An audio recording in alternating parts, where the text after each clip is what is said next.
From Austin, Texas to Essex, England, this is the Slipstream Podcast. We are back again. It's been a bit of a break. We're taking a summer break. We took a summer break because, the drivers do, and so we will as well.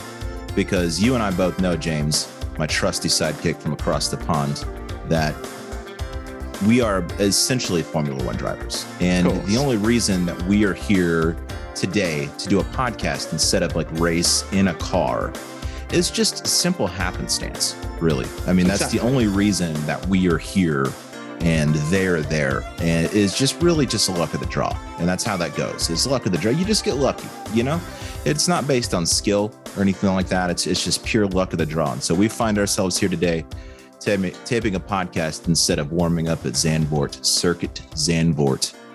And that's just how life goes, man. What's going on, dude? It's been a few weeks. How you doing? You were sick last week? Yeah, I'm extremely embarrassed. I had the house to myself for a week. I've been the manly man, cooking the dinner and keeping watch of my home. And then I got sick with tonsillitis, which is what 7-year-olds get. I felt, more than anything, I felt embarrassed. I'm 21 years of age and I was completely out of action because of tonsillitis. Yeah. I just couldn't speak. It was terrible.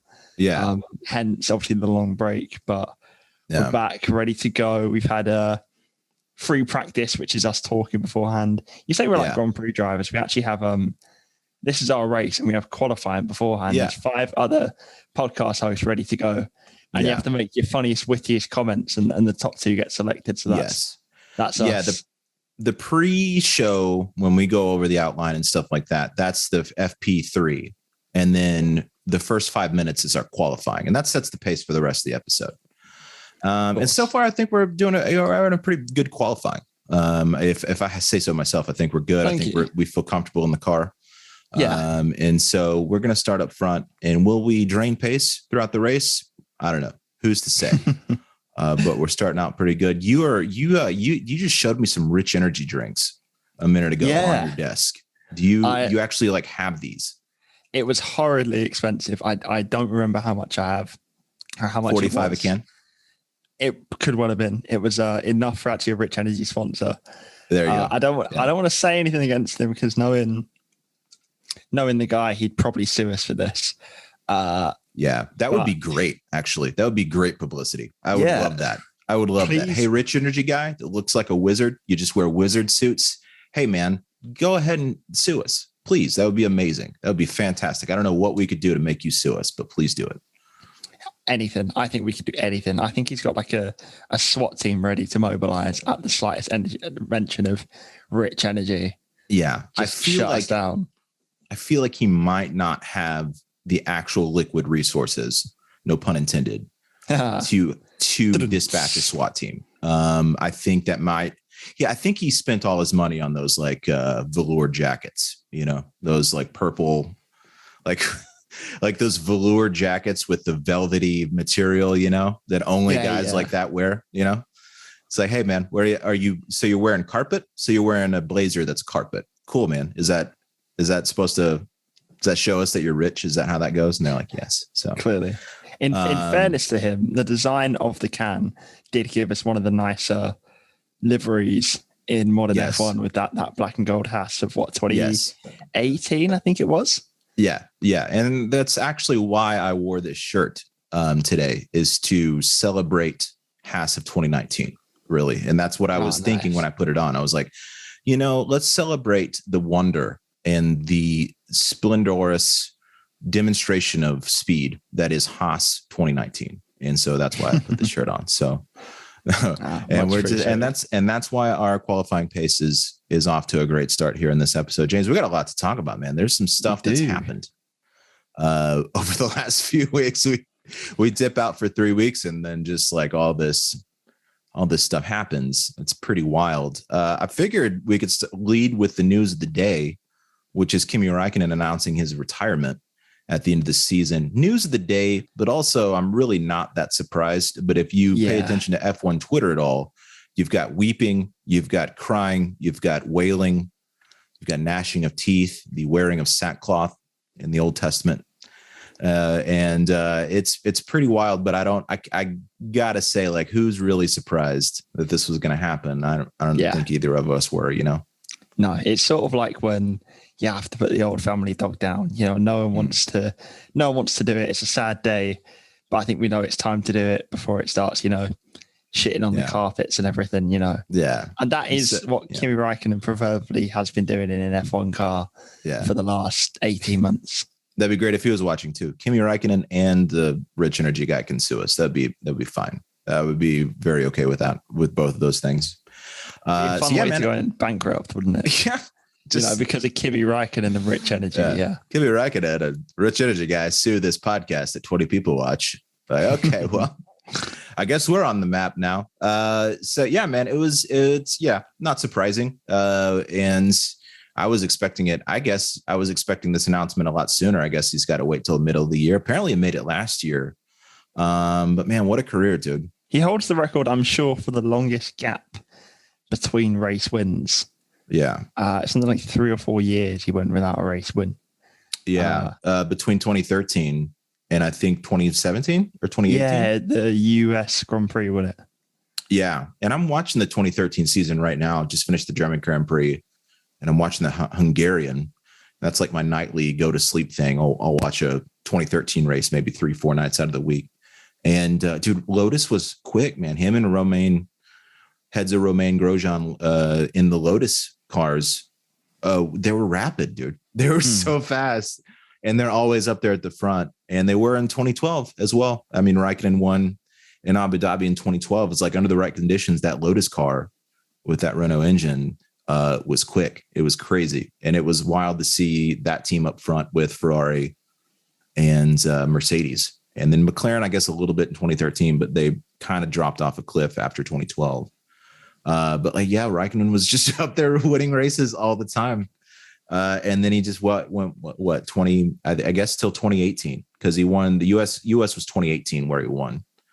And I believe so, right? Is that right? Yeah, I'm trying, but I don't know when the win before that was. 103 career podiums, 21 race wins, of course, a world championship, and 18 pole positions, 46 fastest laps.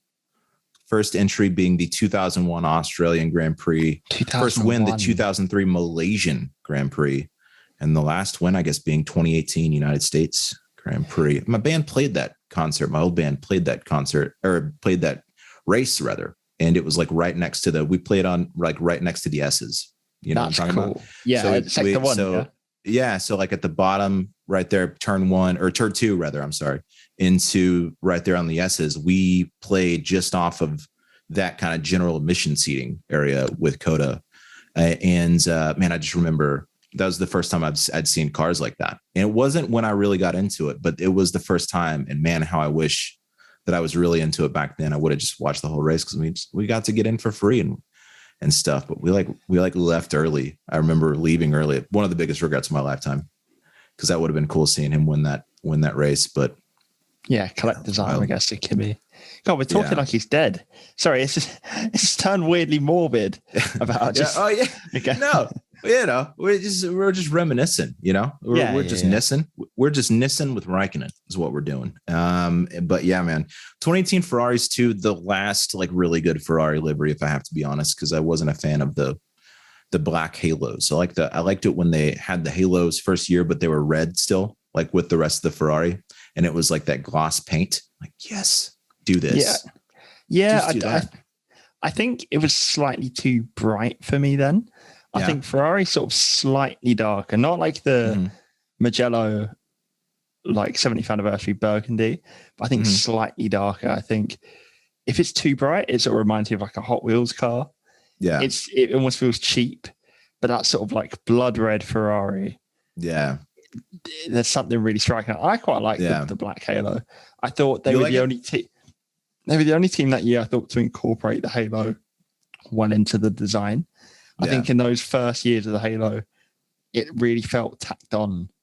But I thought they did a good job. They were I guess that's what I mean is like they were the only ones that like took the halo and were like, okay, we'll just make this a design point in the car. Just very Ferrari stylish thing. You can always count on them to do that. And but that's why this season's livery is a little weird, where it's just like, what did you dip the tail end in cinnamon? What's going on here? Come on, guys. Yeah. Let's get it together, huh? So yeah, man, not too much of a surprise to see him go at the end of the year. But it was a great career, man. 20 years, dude. 20 years. That's crazy.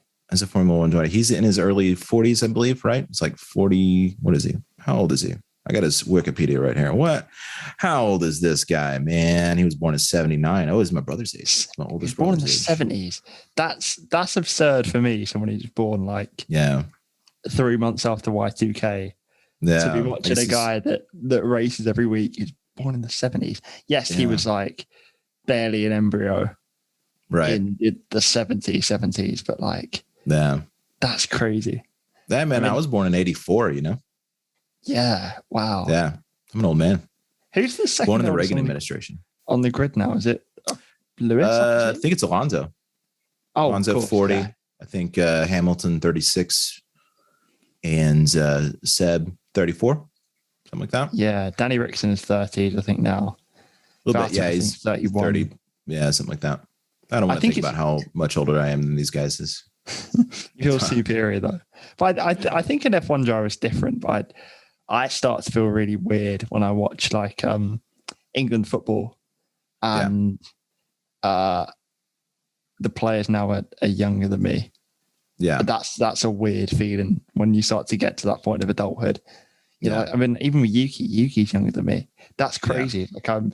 I'm sat here unemployed. I've done nothing with my life, and here we got Yuki Tsunoda bobbing around at 200 miles an hour every week, like it's nothing, Yeah, yeah. And a lot of people want to call Yuki a little whiny and stuff like that, and maybe he is sometimes. As far as that goes with the age and stuff like that, I was talking to somebody on the league Discord earlier today. It's like, yeah, man. I mean, he's what, 19?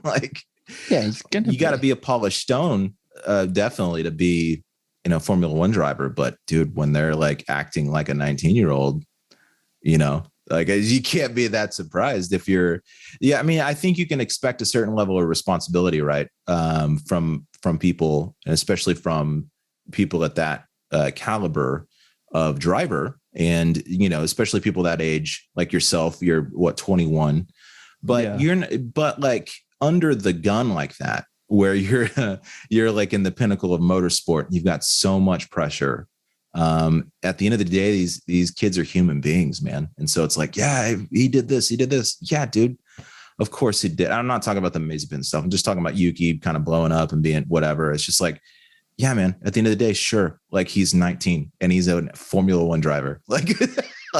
Sometimes you got, sometimes they're going to crack, a little bit, and then they'll get it together. But it's like, yeah, of course. So fair play to the guy.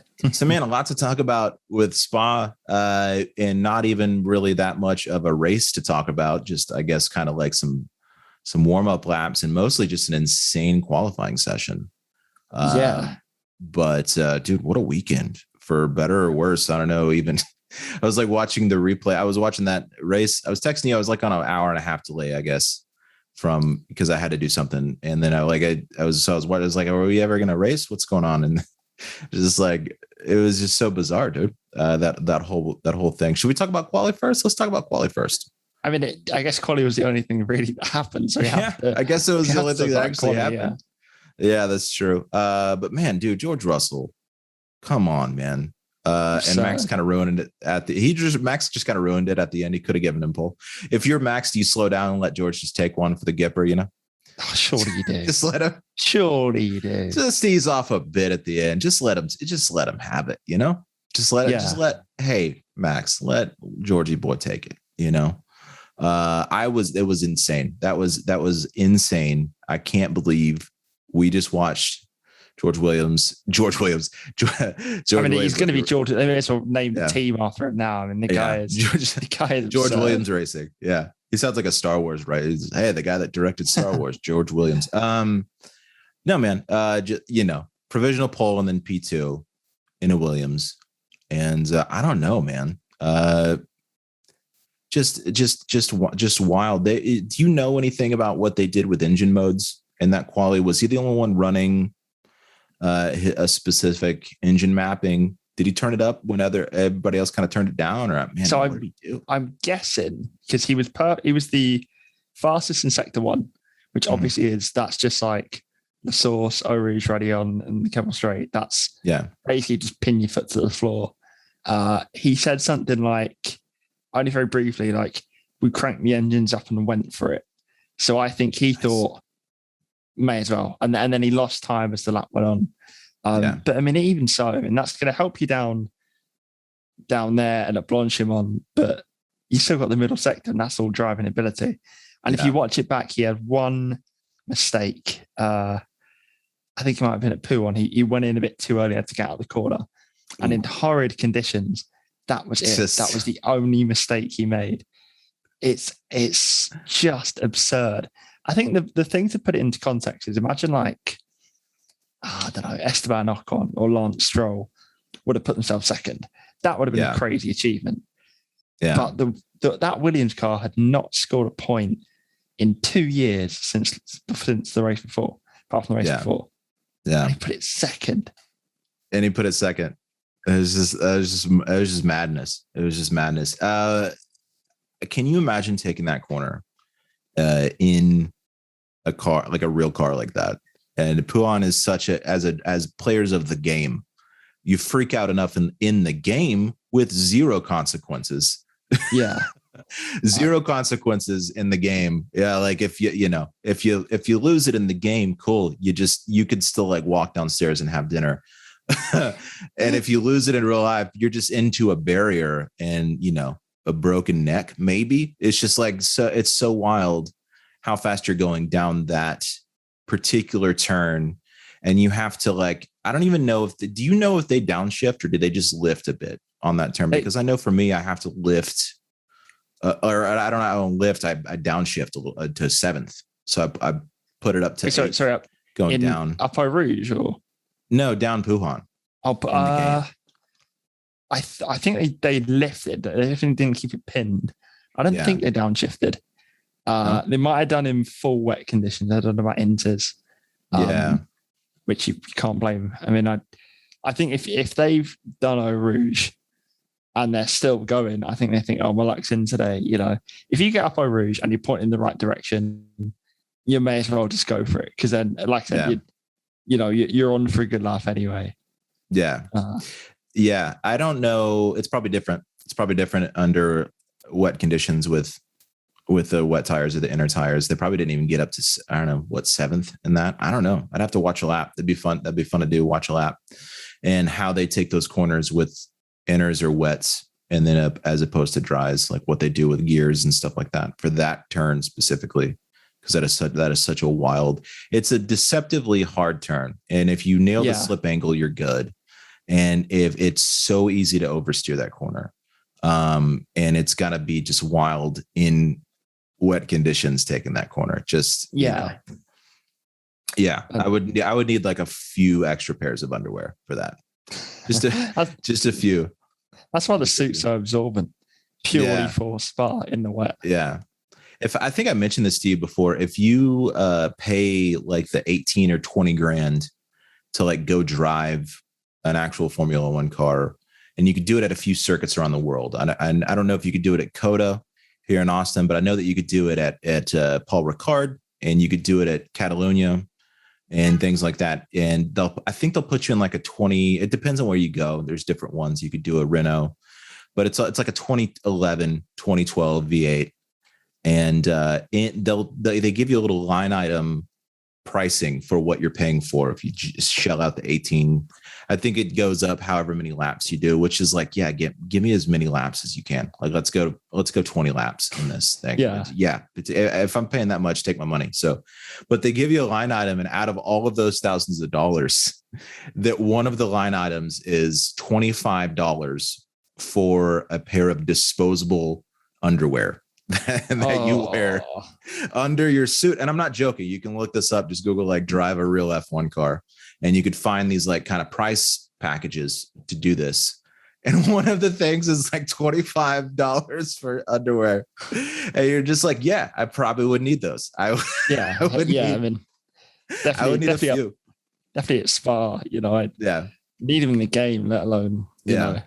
Yeah. And don't give me a tear off visor. I don't need one of those. I need tear off disposable underwear. Give me like 4 pair under I could just rip off, like just swap. All right, that turd was crazy. Don't need these anymore. Just like keep chucking them behind you like bananas in Mario Kart. Just like Mario Kart banana peels, just soiled long johns just behind you.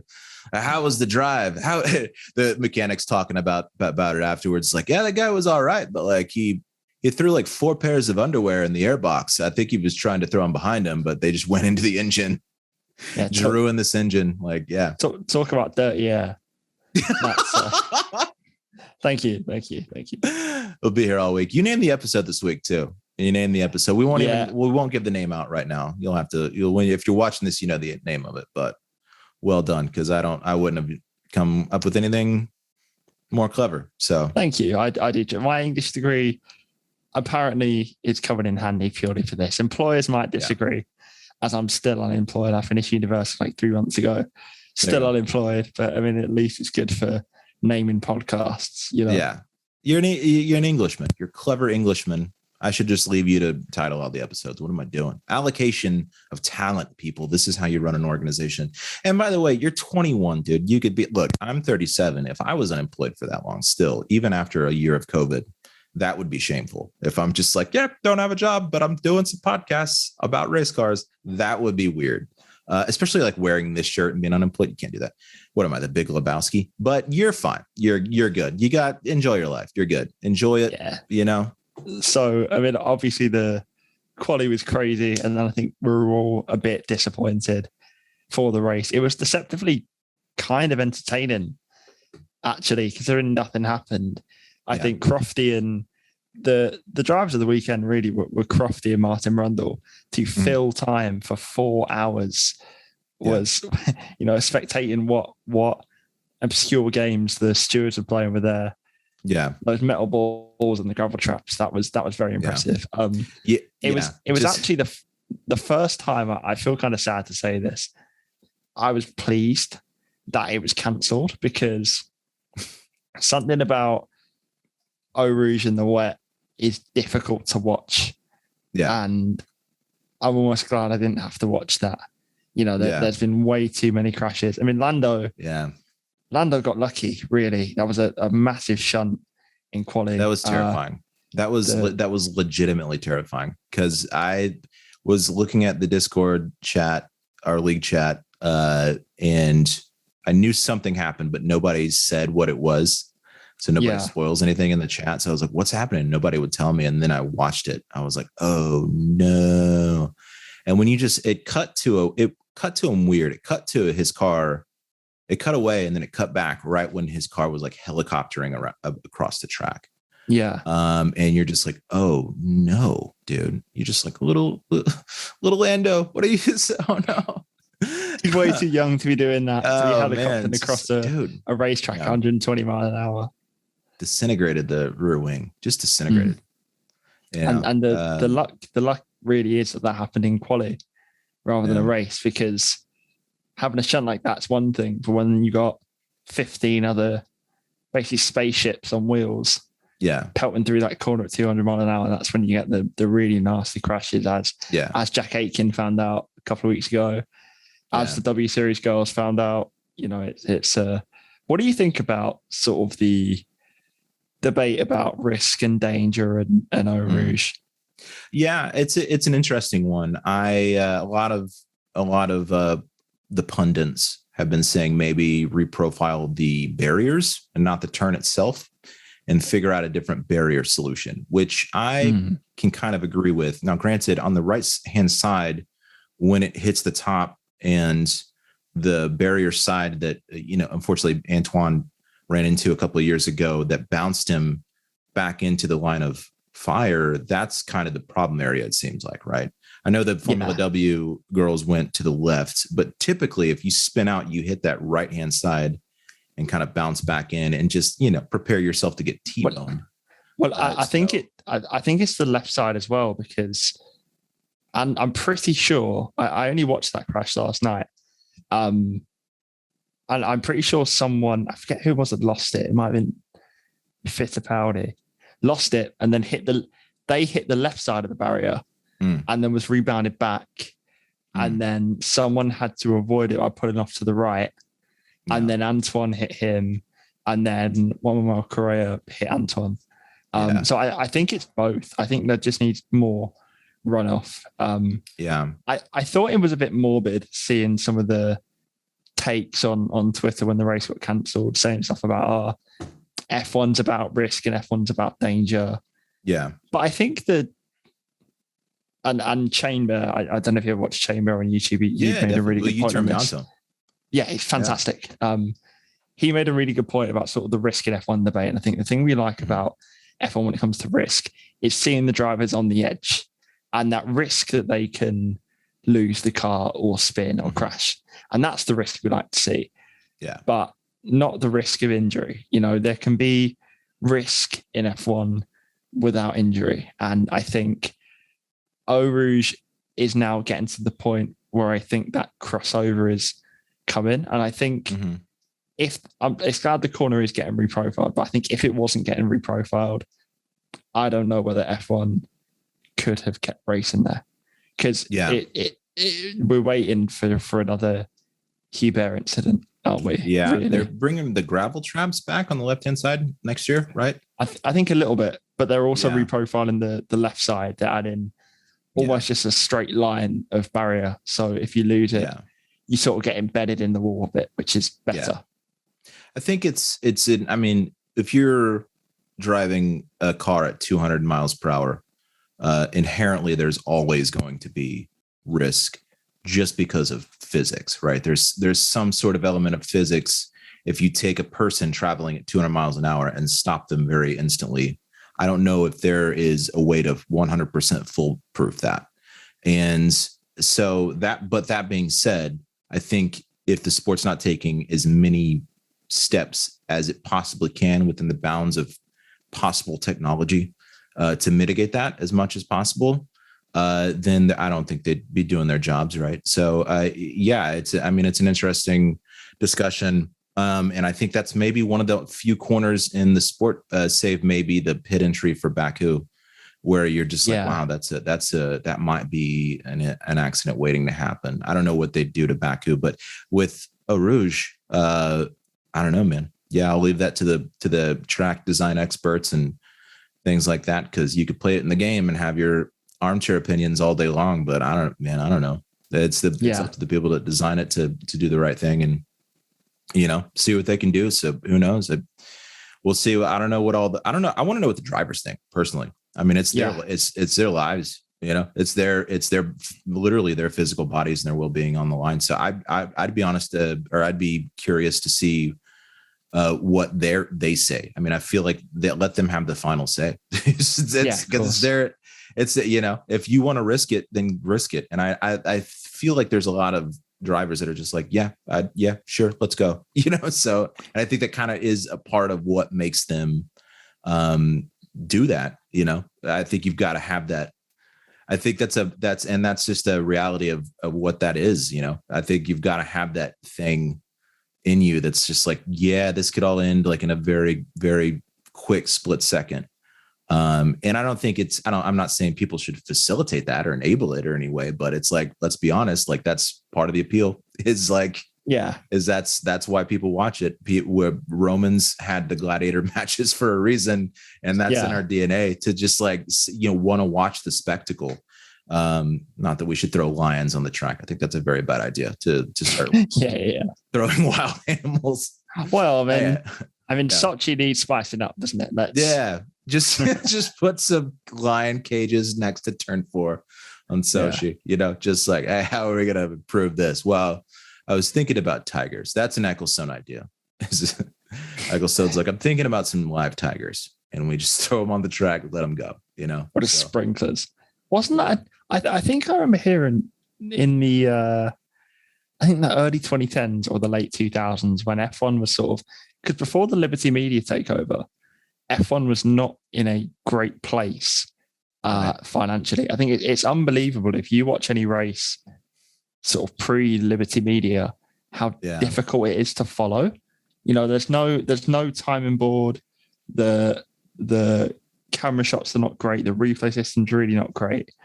And Bernie had a lot of ideas to try and spice up F1 and get it to a new audience.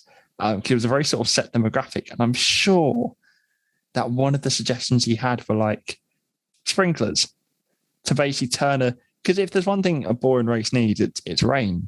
And if there's no rain, then adding sprinklers. And that's crazy that he'd entertain something that gimmicky, you know? I love that for a brief moment in time, that guy, or I guess a pretty large chunk of time, that guy ran things. Yeah, like what are you thinking? I'm thinking sprinklers. You know, that's what we really need. You know, like you cross Elton John and Betty White, and then you just have this guy who owns the biggest motorsport empire ever. You know? Yeah, crazy, pretty sweet. But yeah, man, I don't know what we're gonna do. I mean, it's not like we got to do anything. I say we, like the entire body of Formula One fans to commissioners. No, but yeah, I mean. It's one of those things where it's like, I don't know. It was bizarre after the crash, the Formula W crash, seeing all of the reactionary Twitter opinions where it's just like, yeah, that we should obviously do this. It's like, I don't know, man. I haven't walked that track. I haven't raced 50 races in an open wheel. I'm not scrapping across feeder series to get to a Formula One seat. I'm not in Formula One. I don't know what the right thing is. I just know that, yeah, we've seen a lot of crashes there and there's stuff happening next year to make it safer. But that's just kind of fun. You know, what's funny about having this podcast and having a Twitter handle at the Slipcast on Twitter, by the way, where we have a presence there, or at least we just are inside of Formula One Twitter. And I thought it would be better than political Twitter as far as the quality of opinions, but they're not at all. They're just not at all. No, it's so bad. You're just like, this might be the worst Twitter. This might be worse than political Twitter. You'll just see like a 15-year-old girl and like, she literally will just tweet out the sentence, Lewis Hamilton is the greatest driver of all time. And then have like, 80,000 retweets. You're like, okay, cool. That's great. That's cool. Next tweet. The sky is blue. So cool. All right. Awesome. Great insight. We're advancing the discussions and insight into the world of motorsport one tweet at a time, apparently on F1 Twitter. So it's funny, man. I mean, you say that F1 Twitter is no better than, or political Twitter is no better than F1 Twitter, but it's amazing how the two are crossover. Like I saw, I mean, even in this Eau Rouge debate, you had people bringing up, if you don't like Eau Rouge, you're a snowflake and the world's going soft. Look what the, liberals and SJ, it's crazy how people try and attach so much onto cars driving in the circle. It's just a sport at the end of the day. There's not much more to it. Yeah, there's a thing where people, especially on Twitter, they get on Twitter and they just need to have they just have to have an opinion. It's like, dude, that you don't necessarily need to have an opinion, right? You could just watch it and just be like, oh, I don't know. It's fine. It's fine. Hey, no one's going to like you any less. They might like you less if you just have really strong opinions for no reason. That's what they might do. But no one's going to fault you for just being like, I don't know. That's on them. Yeah. Yeah, that's on them. But who knows, man? We'll see. We'll see what happens next year when we actually race again at Spa. So that was disappointing, man. I wanted to see Spa, dude. It's just such a good power track. I had no idea the old Spa was like 14 kilometers long, maybe even longer than like the original incarnation, and just went across. We talk about safety. Like the old Spa would just go across these villages where like people were just like lined up on the side with like no barriers. Yeah. It was balls of fire every year, just raging balls of fire, just like massacring Belgian pedestrians just across the countryside. How many died in this year's race? 1957. Oh, 48. It's like, okay, what about next year? 57. Like, what's going on, man? So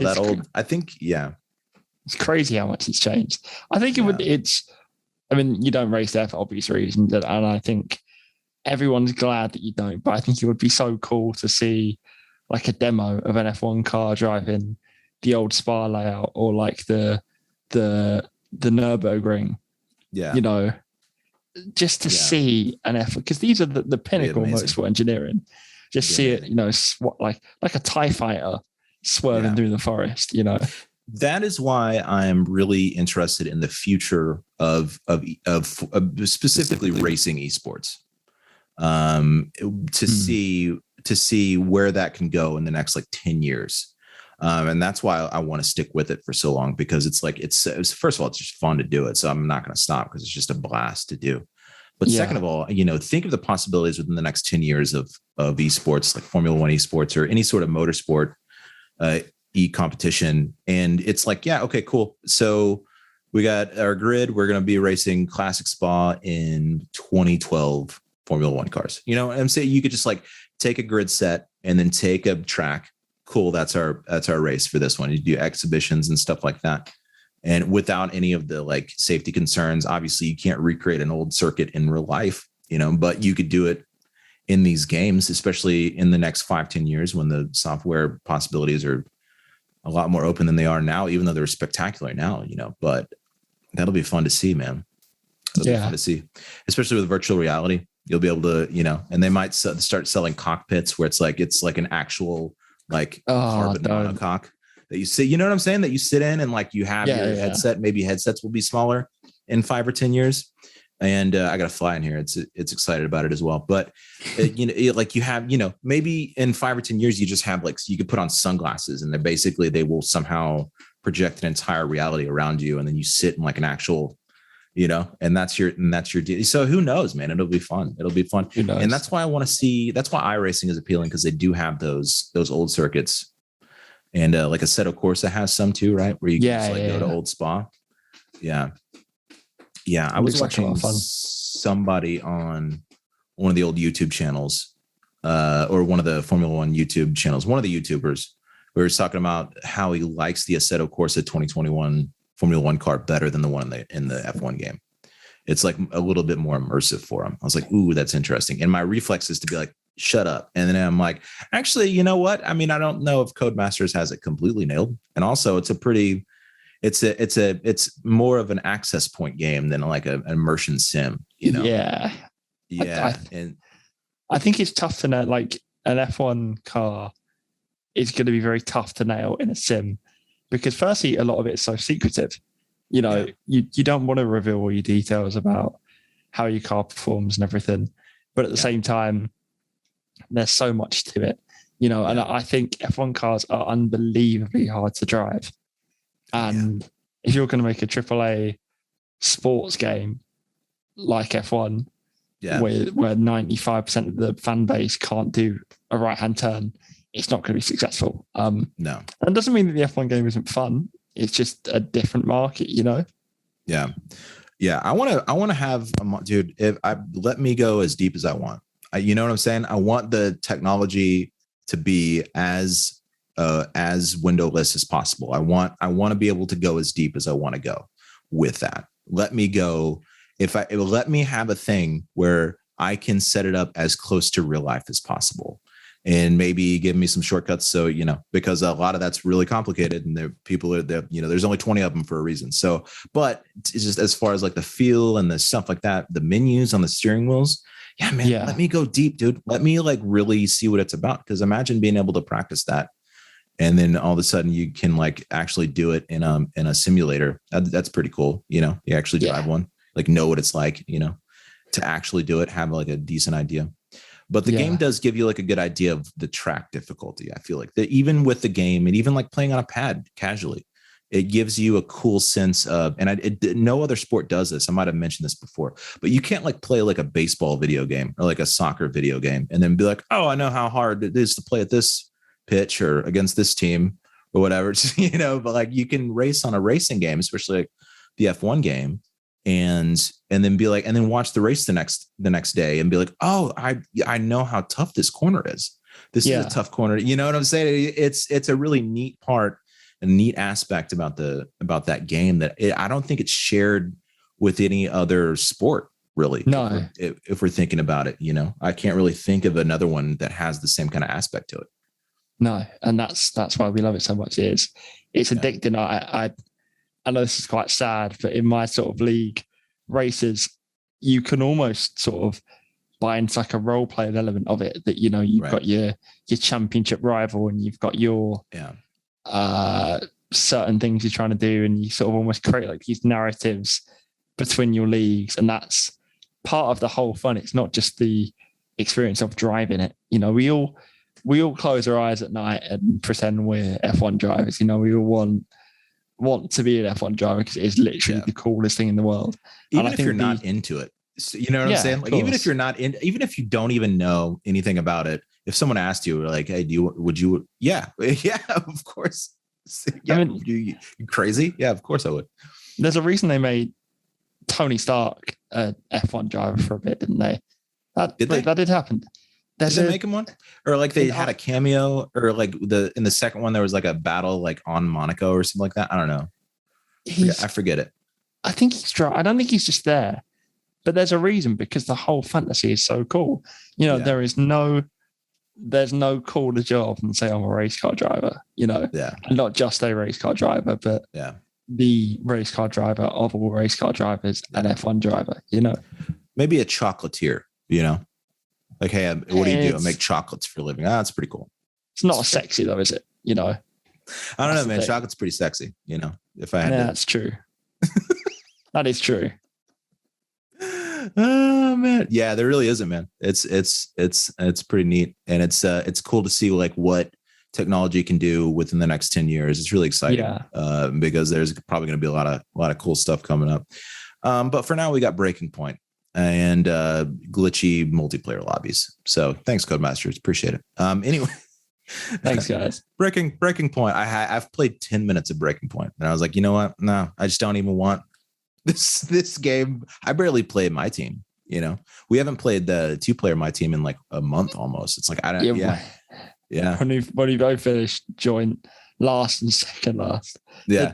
The my team experience. So I'm about, I don't know, 60% of the way through it, and I know what happens in the end. Yeah. Do you want spoilers? Do you reckon we're good to do spoilers on the show? I don't mind. Yeah. Or if you can keep it vague, keep it vague, There was one bit I thought was kind of cool, but it's the thing with all sports games and any sort of sports narrative. The good guy wins all the time. I can't think of any successful sport narrative where the good guy didn't win. And I think when you lead into that, you can make a good film. Like Rocky, for example, doesn't pull any punches about what it's about, or Rush, or But I think to make any sports narrative that isn't just that is not impossible. And I have a feeling they'll continue Breaking Point. They'll have like a Breaking Point like part 2, where I guess, because it's already there, but no one really wants it, I don't. Yeah, people are like, it was a lot of people asked for it. It's like, did they really? I don't know. Maybe it's because we're both so wrapped up in the multiplayer world, and like we have actual people that we talk. Like, there's a dude. Midwest F1 is like 6 divisions deep now. We just started a 6th division, and it's like that's how many people are just like driving just multiplayer races every week. And it's like that is such a huge community. It's just hard. I guess we're just so into that. I don't know who's playing Breaking Point. Like, it's a 3-hour game mode. Wait, really? 3 hours? All that work for a 3-hour game mode? Like, why? We got to have this game for a year. It's 3 hours. Yeah.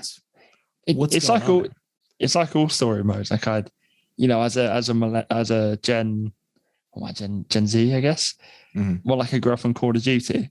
You get the Call of Duty, you play through the campaign that's 6 hours long. It's perfectly fine, and then you play multiplayer for the rest of like 11 months of the year. I don't get I think if you're going to do a single player mode, really lean into it, or don't. They did it with FIFA. EA did it with FIFA, where they brought in this story mode called The Journey. They had like a part 1, 2, 3 over 3 years, and people thought it was fine, and then no one touched it again. I think actually it's a matter of time before we have some sort of ultimate team of F1, where you can buy different drivers and play online and get your microtransactions in, because that's what FIFA's all about, and that's what EA is all about. I hope I'm wrong. I hope it doesn't. I do too. I hope you're very wrong about that. I don't want to see that at all. There's just aspects of the single player experience that I'm just like, who wants this? I don't necessarily need to drive my team with like Ayrton Senna. I don't need to do that. What would be neat on that, Codemasters, is if you put me as Ayrton Senna in a 1988 MP44 and had me drive the last like 10 laps of the Brazilian Grand Prix or something like that. There was one of them, one of the Brazilians in the late 80s, where he took it to the end and it was just like a absolute gauntlet of a race, and it's like, I don't know if he had damage or something like that. I think he had some sort of damage. I might be getting this wrong. So if you're watching, you're going crazy. He was stuck in. It's like it was cursed. He hadn't won any Brazilian Grand Prix in I think 6 or 7 tries. Yeah. And he's had all sorts like unlucky punctures. And this one he was leading by a mile. And I think he was stuck in 6th gear. And they were like, oh no, he's gonna lose it. Yeah. And he brought it home in 6th gear. It's insane. Yeah. So like do that. And then it's like drop you in to the end of Interlagos. And even if you use the model of the track that you put in the game, whatever, but like put it in the classic car and then be like, okay, now finish the race and stuff like that, and have a lot of scenarios like that. If you want to incorporate like those players and those models, cool, but like make it interesting. I don't want to drive like a 2021 car alongside like, Alain Prost. Like I don't have any desire to do that at all. Yeah. And so it's like so the choices they're interesting, and maybe there's a lot of people that are really into them. I just happen to be kind of, I don't know, man. I'm just kind of a perfectionist like that, I guess, when it comes to stuff like that. I'm like, why this and not this? So I don't know. It's pretty interesting, but I've played some games, and I think EA, I don't know if it was EA or somebody else, they do like a Major League Baseball. I think it's another company because it's like the show, MLB the show. Sony, I think, yeah. Sony, maybe. One of those companies. And they do stuff like that. At least they did it a few years back, where they drop you into a baseball game. And they put like Mickey Mantle in there, and you'd be like, all right, you're playing the 1950 whatever World Series, and you're Mickey Mantle. So it's like stuff like that. You're like, this is amazing. But with this game, it's like they took the classic cars away. It's like they just took them away. It's like, we got breaking point, so you can't drive an 88 McLaren anymore. It's like, really? Come on. I know. It's a shame. Yeah. What can you do? It's very strange. What can you do, man? It's still a fun game. Multiplayer experience is still fun. I turned traction control off. And you're brave. Actually, yeah, I could do it. Well, I feel like I'm not as brave as you might give me credit for, but thank you. But I feel like this game is like the easiest game to do that for. For some reason, it's just really responsive. It feels good. But what I did I tell you what I did is I just went to like a track on an F2 car and turned it off, and then turned the wet on. And so I just drove like 50 laps of the rain with an F2 car in like France, and then like learned to do it. And then by the time you go to a F2 or F1 car, you're like, oh, this is easy. Okay, cool. And man, I must have picked up, I don't know, 4/10 average, I guess, average it out, 4/10 a lap. Something like that. It's fun, man. It's really I need to try that, I think, because I feel like I've hit a bit of a glass ceiling with my pace. I feel like I'm not getting any faster. Yeah. And I've joined a new league that is fast. And I just can't, I'm gaining positions because I'm not making mistakes. But as soon as they come back at me, I'm just getting swallowed up, and I need a couple of tenths of that. So I might give that a go. Yeah. You never know. Give it a go, dude. Give it a go. It's crazy for saving your tires too. I don't wreck my tires like I used to. I don't roast them every race like I used to, because I'm not leaning into that medium traction control and spinning. And so it takes a little power out of your rear wheels, but also you spin a lot more because you're just leaning on that medium. Yeah. And that's the thing with me, because I could feel that medium traction control kicking in. I was like, this is slowing me down. So like as soon as you start clipping with that limitation, I think that's when you turn the assist off. And that's a cool part of the game. They incorporate the assist really well, where if you turn them all on, you start turning them off one by one. Turn them off when you feel yourself hitting that wall of that assist where you're just like, okay, cool, I could turn this off and then make the jump and then turn the other. Dude, my first race was like Monaco with no traction control. God. And my teammate was like, what are you doing? I was like, I don't know, man. Let's just jump in. Let's go. So we actually ended up we both finished in that race. It's crazy. Nice. The Monaco multiplayer is like Survivor. Just survive. And it's so much harder this year. Is it the swimming pool chicane? The amount of times I've come flying over that curve, lost it, and then you get the really condescending, like passive aggressive message from Jeff. What happened? Tell me you're all right. The marshals are on their way. Like you feel so embarrassed that you're getting owned by this. Talk about on the limit. Yeah, just the driving past that section. You know, you see Chuck Leclerc take the wheel off. You're just like, yeah, of course you did. I would do that every time if you just threw me in there. That's what I'd like to see.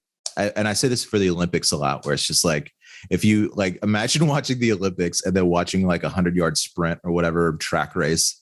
And then like you have all the Olympic athletes and then you have like a guy like me alongside for like real time, like this is what a regular person would look like. And I'm just like out of breath, like halfway, and then have that for F1 too, like for reference. Yeah. Why not? Like CGI impose like we're a normal person driving a car. It's just, you see all these amazing professional drivers. The one guy over here in the swimming pool chicane, just like backwards, just like it's just spinning. It's like, okay, can someone get me out of here? What's going on? Can we end this now? Can we end the simulation? I don't want to say, can someone, did you leave me here? Okay, I guess I'll try to get to the pit lane. Just swimming in the harbor to get back. Yeah. Just jump into the harbor. Just like just get out of your virtual car and just jump the fence. You know, you're not even on the track actually, but man, dude, I guess before we get out of here, let's talk about, of course, with the news about Raikkonen comes a lot of possible driving changes. I got friends telling me, you know, Bottas is going to Alpha. You mentioned Bottas might go to Alpha and things of that nature. What are your general feelings about everything? First of all, Russell to Mercedes might be rhetorical for you, yes or no? And if so, let's start with Russell and Bottas. What do you see happening with that switch? Well, I mean, Russell to Mercedes is the worst kept secret in F1. Yeah. Mercedes have come out and said they've made their decision. They're going to wait until the right time to announce it. And I think now Kimi retiring is going to be sort of the catalyst to kick it all off. Mm-hmm. If I were Valtteri, I don't think I'd want to go to Alpha. I think I'd much rather go to Williams. I feel like Williams are on a bit of an upward trajectory, and I could well see them being well in the midfield hunt once the tech regulations come in.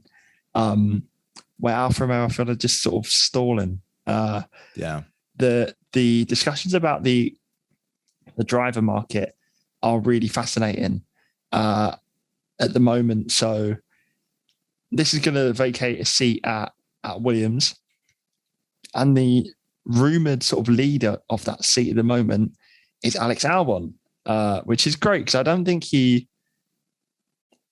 was too early for the Red Bull seat for him, but I think he was too good to be dropped out of F1. Still needs to be there after 2 years. Yeah, I mean, we saw what he did in Toro Rosso. Still needs to be there. But it's interesting to me that he's in Williams because I always assumed that was as good as a Mercedes seat. So I heard a rumor that basically Toto and Christian Horner are sort of bidding for control of that second Williams, or I guess it'd be the first Williams seat. And Toto wants to put in Nick de Vries or Stoffel Van Dorn into that seat. But I'd heard an alternative rumor that Giovinazzi would be dropped from Alfa Romeo, and you'd have Bottas alongside Nick de Vries or Stoffel Van Dorn, which I like Giovinazzi. I think he's a decent driver, but I don't think he's ever going to develop into a real talent. I'd be surprised if after 3 years in F1 now, I'd be surprised if he got significantly better. Yeah. And I understand why I might want to take a risk on someone else. You know, he's perfectly fine. He clocks in and out. I don't remember him doing a particularly bad or a particularly good job. I can understand why they want to change. Yeah. Yeah. I mean, what strikes me as odd about that scenario is essentially then you have Mercedes providing the replacements on Alfa Romeo, which means where does Ferrari fit in with this? Because Alfa Romeo is at least half of that team is a Ferrari development seat. So that's what throws me off about that is you've got Mercedes providing the talent for that team. I mean, are you talking about somebody filling a Ferrari seat? And you know what I'm saying? Because Giovinazzi originally, we know he's not going to Ferrari now. He's not going to be there for a long time, especially with Sainz and Chuck. So of course he kind of has a glass ceiling there, but at the same time, Alfa Romeo is a Ferrari team, Ferrari and Sauber.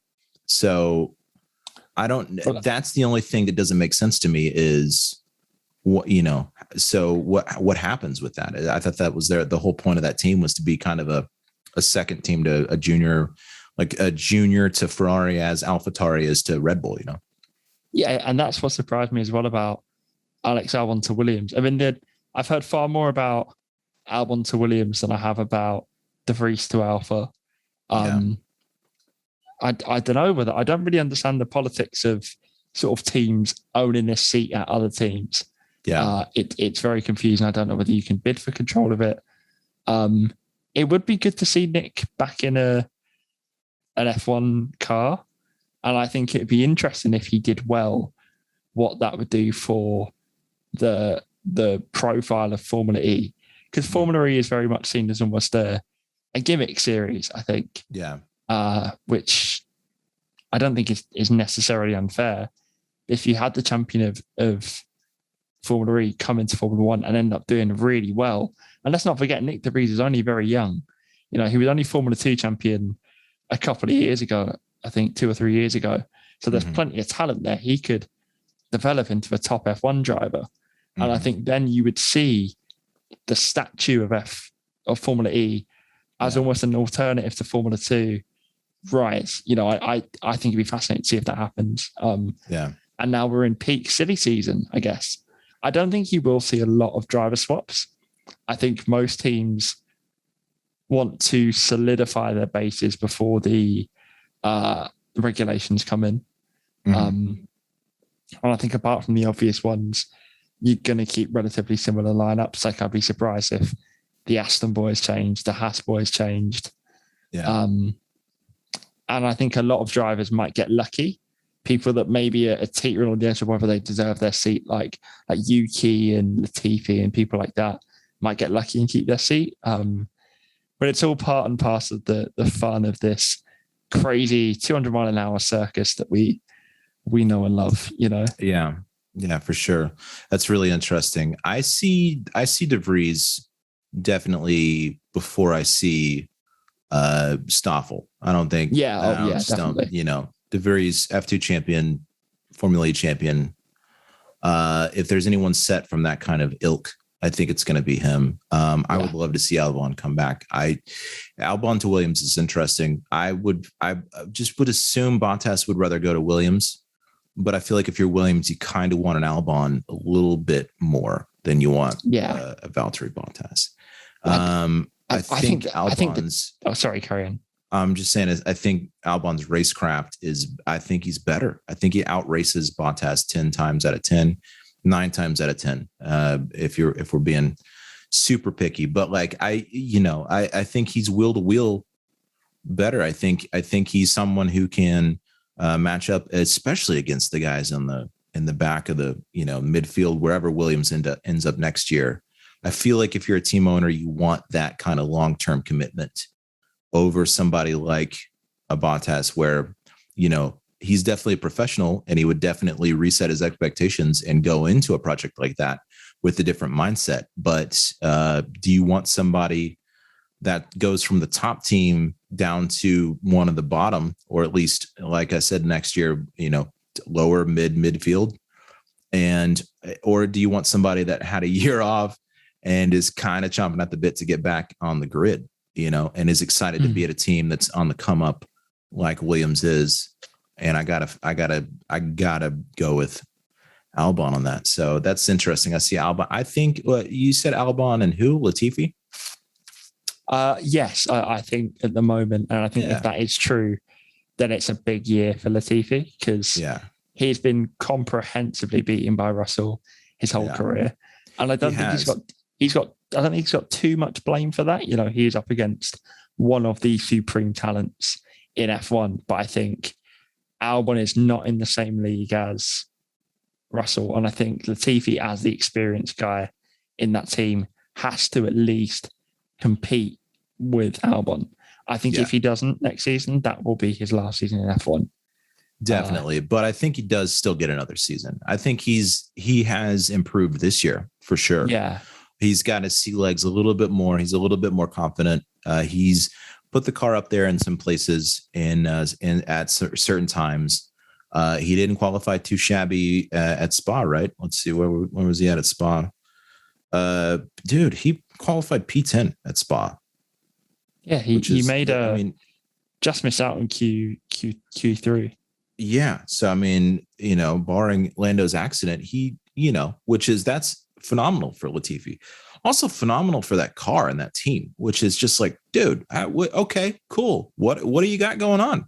And I'm surprised you don't hear a lot about Williams in their car right now because we just saw Russell go to P2. What are you doing with your car? And you don't really hear a lot of talks about that. So, and maybe I'm missing something in some details, but wow, you know, so I see him doing another season. Albon and Latifi are probably my predictions. And De Vries and Bottas, I don't know, man. I think I'm going to say that they keep Giovinazzi for another year. And so we got Bottas, Giovinazzi. And if not, then we got Bottas at Williams and Albon to Alfa Romeo. But I don't know. I don't know where Albon goes if not Williams. But yeah, that's interesting. That's interesting for sure. But I definitely don't think Valtteri's at Mercedes next year. That's for sure. No chance. Yeah. No chance. No chance at all. The pack's too tight, and he is not good enough wheel to wheel. He's good enough in clear air. Cool, man. You could drive the car in clear air. Awesome. Pack's kind of tightening up. Money's a little tight right now. We need somebody that can kind of throw it around and bang it around a little bit. So yeah, man, it's interesting. We'll see. I guess we'll see a little bit more, you know, probably by Monza, right? Yeah. Yeah. We'll definitely have a little bit better of a picture. But it's exciting, man. It's exciting. We'll see. Zandvoort this week. You are not too keen. You don't think it's going to be good? You think it's a little bit of a dirty air track? I hope I'm wrong. And I think it's going to be one of those tracks that will be fantastic to watch it on board. Yeah. From, you know, the banking is crazy. If it's anything like the game, the banking is crazy. I'm hoping that the banking will help offset some of that dirty air. I think particularly in the last corner, they really up the banking so you can try and sort of sweep around the corner and get a run into turn one. But I think it's going to struggle. Having said that, though, rain is predicted. I think quite heavy rain, which I think would have excited us all before this weekend. So let's hope there's heavy rain and not sort of the second coming of Noah's Ark, you know. That would somewhere be between insane. The two. Yeah, man. I think it'll just be nice to see a race on that track as opposed to last year where you got it in the game and then no race there. You're like, oh man, I kind of wanted to see this. So it'll be fun, dude. I'm looking forward to it. I want to see what happens with qualifying in this race because I want to see if these Williams cars and these Williams boys got something going on. Because if they put it up in Q2, Q3 again, cool. I think game on. Okay, cool. Williams is figuring something out, and they're utilizing all this new capital from Das Capito, which is it's too similar of a name to capital. Like what's going on, man? Or Dorilton. I just say Doritos Capital. Doritos is paying for Williams now. So, but yeah, man, it'll be fun. And I guess we'll be back next year. I'm going to let you go and we will sign this portion off and I'll be right back with some MW F1, some Midwest Formula One excitement and stuff like that going on. And I'll let you get back to it. But James, man, thanks for joining me again. I'm glad we knocked the tonsillitis. Believe me too. Did you keep the tonsils? You still got the tonsils? Yeah, they basically said just like take some antibiotics. If you aren't dead in 2 weeks, you'll be fine. Basically, I said. So I thought halfway through that sentence, I thought you were going to say, if you aren't dead inside in 2 weeks.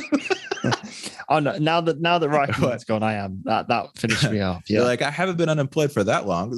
Come on, doc, cut me some slack. Give it a month. Give it till Christmas, and then... Just the darkest doctor ever. It's like, take these if you aren't dead inside in 2 months. Like, thanks, doc. But yeah, man, I appreciate it, and thanks for your time. And I guess we'll reconvene next week, huh? Pleasure as always, mate. Let's do it. Take care. And we're back. Look, it's only been a second or two for you, but it's been 48 hours for me. You notice a lighting change? That's because this is nighttime. And we tape during the day with James because he lives in the old country. But let's talk about some Midwest F1, shall we?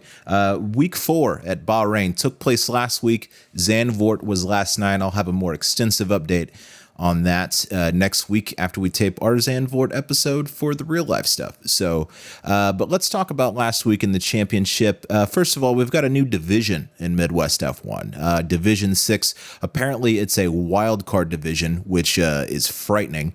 Personally, I don't want any of these drivers coming into Division 2. If they could stay out of Division 2 and beat all the other drivers in the other divisions, if they choose to move up, and it looks like some of them will, that would be fantastic. Just put them all in 3. Let's put them all in 3. Let's do that. How about that?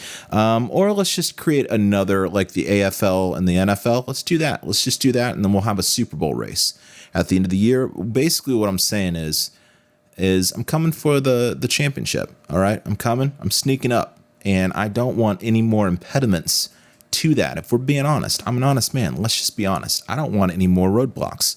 But if we have to have a challenge, I guess we have to have a challenge. And that's just how the cookie crumbles here in the Midwest F1 League. So look, let's give a shout out to all of our championship leaders as of round 4 of 16 at Bahrain. D1, P1, D1, P1, Mystic Joker. We got P2, Hash 9211, P3, Smith Pell.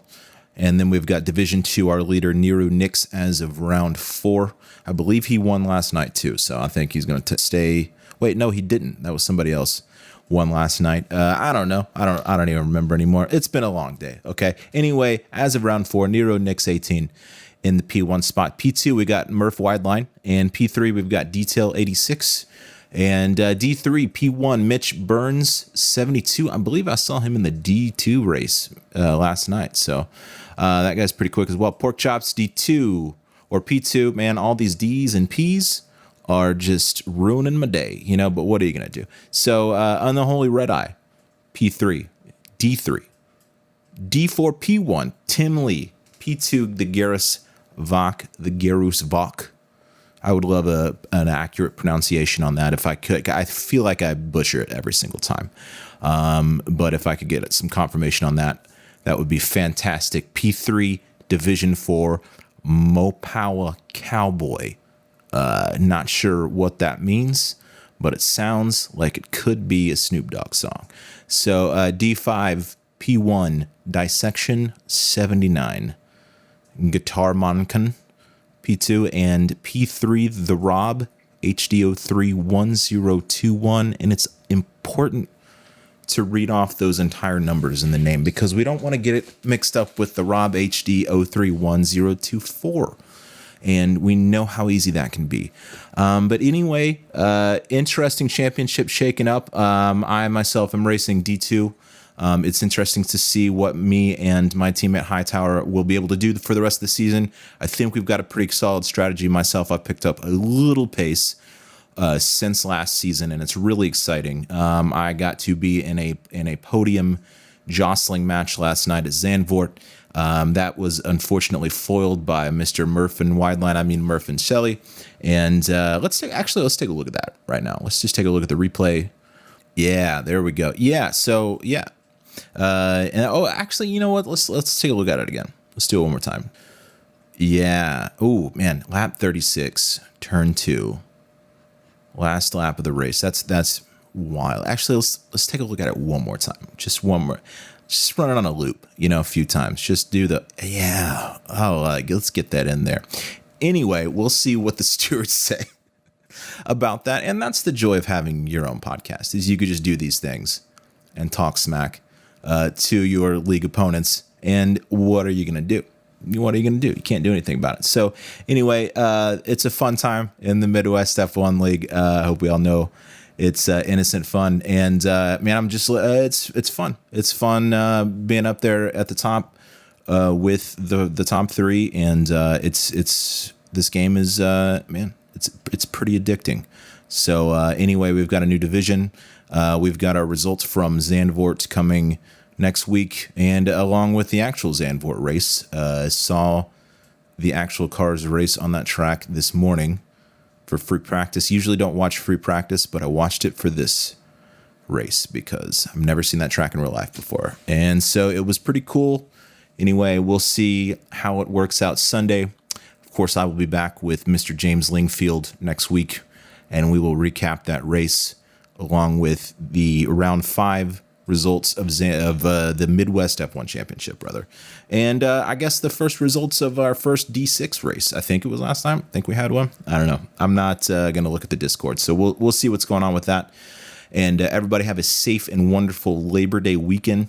If you're in the States, if you're not in the States, have a great weekend where your employers aren't as hard on you as they are as with American jobs. So anyway, I don't know that for a fact. I'm just making things up. You guys enjoy yourself, and we will see you next week. And until then, keep pushing.